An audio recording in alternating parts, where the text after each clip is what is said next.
और वहाँ के बाद ये स्थिति आई कि शायद, जहाँ तक मुझे ध्यान आ रहा है, कि उस समय डीएम थे राकेश बहादुर, शायद वो मुझे बर्दाश्त नहीं कर पा रहे थे, क्योंकि आंदोलनकारी और एक जिसे कहते हैं कि क्या भाषा बोलेंगे, जिसे बहुत तेज उग्र आंदोलनकारी था मैं, और उन लोगों की निगाह में, प्रशासनिक निगाह में हम खटकते थे। सुभाष गुप्ता, आपके पत्रकार साथी, उस समय अमर उजाला में थे, वो आज भी हैं, ग्राफिकर में, पूछ सकते हैं। उन्होंने मुझे कहा, भाई साहब आप यहाँ से चले जाएं। मैंने कहा कैसे चला जाऊँ, मेरे यहाँ के लोग मर गए, हमारे यहाँ शहादत हो गई, कैसे चला जाऊँ, गुस्से में बोल रहा था मैं। मुझे अलग से ले गए, क्योंकि उस टाइम हमारे पत्रकार साथियों में जो भाव था हमारे प्रति, वो मैं आभारी हूँ उनका भी। उन्होंने मुझे अलग ले जाकर कहा कि आपको पुलिस से एनकाउंटर कर सकती है या फिर आपके खिलाफ एनएसए लगा सकती है, इसलिए आप चले जाइए, मैं आपसे हाथ जोड़ रहा हूँ।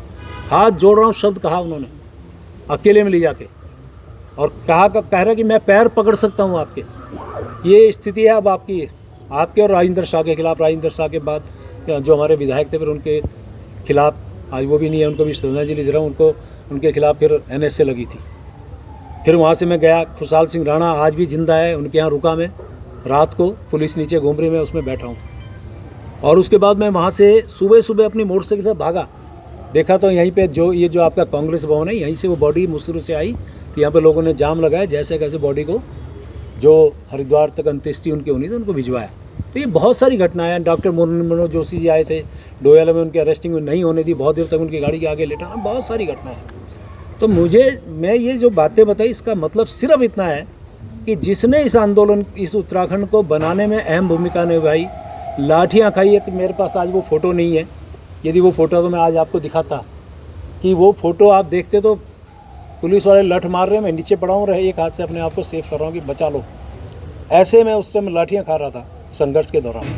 तो आज ऐसे व्यक्ति को सिर्फ इसलिए उसको टारगेट बना जाए तो मुझे बोलने की आवश्यकता नहीं है।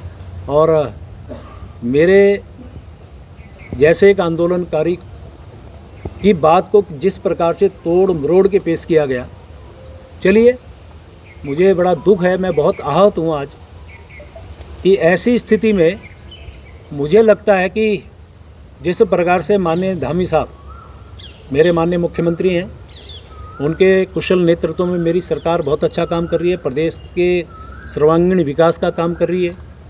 और माननीय मोदी जी का तो क्या कहना, उनके तो आशीर्वाद से हमारा उत्तराखंड राज्य आज नित दूनी 4 गुनी प्रगति की ओर बढ़ रहा है। किसी भी स्थिति में मैं बात करूं तो माननीय मोदी जी का जो लगाव झुकाव हमारे उत्तराखंड वासियों से है, और मैं हमेशा एक बात कहा करता हूं, उनके दिल में हम बसते हैं और हमारे दिल में वो बसते हैं।